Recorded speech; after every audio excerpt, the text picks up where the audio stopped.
Are you a woman in your late 30s or 40s that's experiencing perimenopausal symptoms such as brain fog, low energy, mood swings, heavy periods, irregular periods, hot flashes, and so on, and you're really just looking for answers? Well, we're going to talk about 7 ways that you can support yourself during this challenging phase of life. Hi, my name is Dr. Ariane Missimer. I'm a functional medicine practitioner, doctor of physical therapy, registered dietitian, and I am the owner of the Movement Paradigm Integrative Health Center. And I'm excited to chat with you today about this topic because I work with so many amazing women that are really struggling during this phase of life. And my number one goal is to help you take control back, and that there are so many things that you can do to really help manage this time.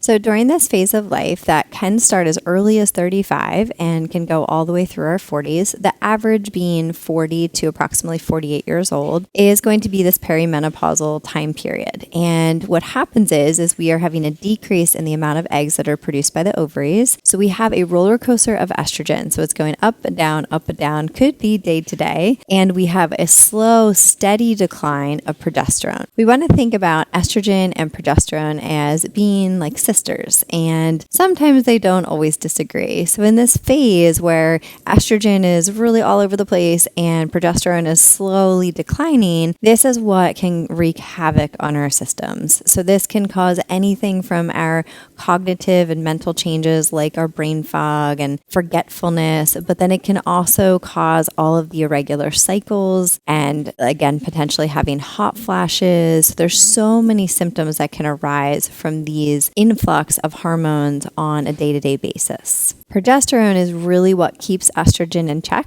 So when we start to lose progesterone, that's where it can seem like estrogen is all over the place. Let's talk about a few things you might experience as it relates to the different hormones. So if we're thinking of estrogen, a lot of times when you have lower estrogen, you may experience more of your brain fog type symptoms. Having decreased mental clarity, you can also begin to have very dry skin, and you can also start to get that fuzz on your hair. When you're low in progesterone, you can often feel very hungry. So even if you've just eaten, you feel like you're still hungry. You can, of course, also experience things like hot flashes as well. When you're experiencing low progesterone, you can often feel hungry. Even if you've just eaten, whether you fasted or you've not fasted, you may still feel that urge to eat. And when you're low in testosterone, you're often going to feel decreased motivation, decreased drive, and you will also have decreased libido. So the more that you can understand these basic hormonal responses, you can begin to understand your cycle and know exactly how to support it. So now we're going to dive into the 7 ways to support yourself during this time. Now, I do want to remind you that this is a short list, and obviously this could be much more complex depending on your specific issues. But I do hope that you can take some actionable steps today to be able to integrate right away. Let's start with number 1, which is nervous system regulation. Imagine that. Feel free to check out all of my other videos on nervous system regulation, vagus nerve practices, somatic practices. Now, when we have high cortisol, it is going to hijack our hormones, and especially progesterone. So when we are in that luteal phase of our cycle, so in that right before our menstrual cycle, then what will happen is we need progesterone. That's what's going to help us to be able to sleep better. That's what's going to help control our cravings, right? So we still need more carbohydrates during that time.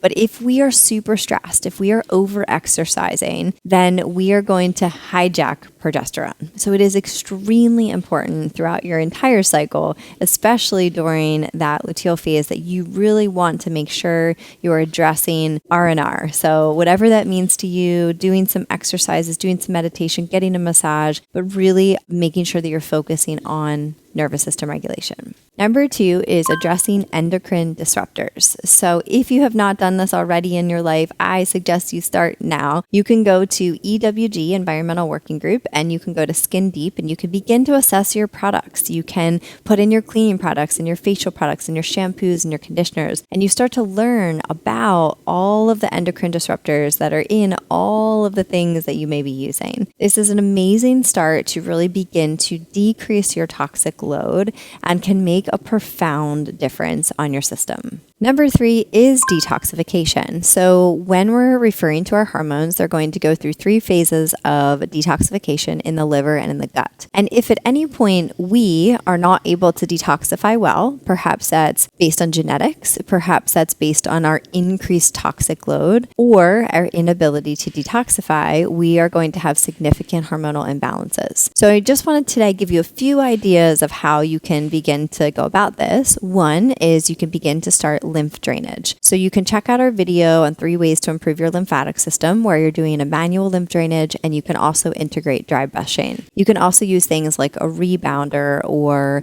even a light jump rope. All of these can be really great detoxification practices that are emphasizing your lymphatic system, of filtering out toxins. We also want to think about how we're optimizing sleep as part of detoxification. So sleep is the way that we detoxify. And so if you're not sleeping enough or you're not sleeping well, then should be one of the first priorities in really trying to address that so that you can begin to optimize your detox pathways. Number 4 is supplementation and hormone replacement. So this is something that, of course, can be considered. And how I evaluate all my patients is I really make sure that we have a strong foundation for everything, that we're working on nervous system and food and water and electrolytes and strength training and walking and all the things. And then we can assess supplements and potentially hormone replacement. It is really important to note that in the perimenopausal time period, that is really not warranted to do bioidentical estrogen replacement therapy. That really during this time, it may be a consideration of progesterone or testosterone, but we really would not want to do estrogen during this time unless it was a medical validated reason. But also know that there are a lot of specific supplements that can really be supportive during this time. Anything from black cohosh to things like chasteberry to calcium D-glucarate. So there's a lot of things that we can use to support some of the symptoms and really what's happening overall. We also want to factor things like detoxing your lifestyle. So maybe toxic relationships, maybe social media, but really beginning to focus in on you and your ability to heal and thrive. We can't talk about detoxification without talking about a healthy gut. So that leads me to number 5, which is foods. Let's start with our gut healing foods. We want to think about prebiotics, which is what our probiotics are going to feed on. So these could be different fiber sources such as artichokes and leeks and onions. Then we have our probiotic foods, which can be things like kimchi or sauerkraut or kombucha. And then we have our polyphenols, which are things like are fruits and vegetables rich in color. So I love to think of berries as an example of this because they're so beautiful and rich in color. And so when we can have a variety of these things, including things like cruciferous vegetables, specifically broccoli, because it has sulforaphane and is really helpful with detoxification, we could begin to support our gut, support our detox pathways, and we could begin to feed our microbiome in a very positive way that helps to reduce inflammation, helps with neurotransmitters, so things like our mood, and can really begin to optimize gut health. So that's a good framework to think about.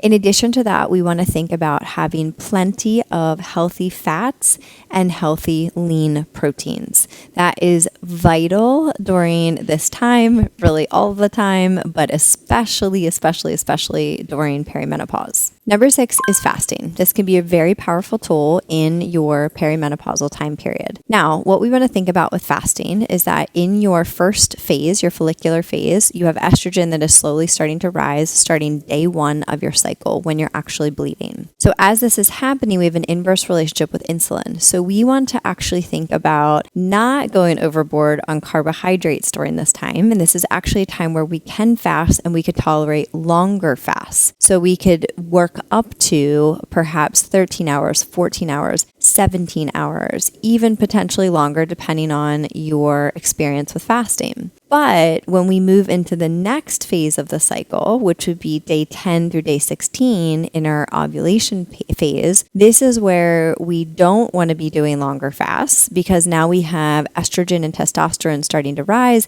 and progesterone is starting to kind of shine its head in there. So at this point, we want to moderate our fast, nothing extreme at all. And then when we have our first few days after that ovulation, so days 16 to 20, we can also explore fasts.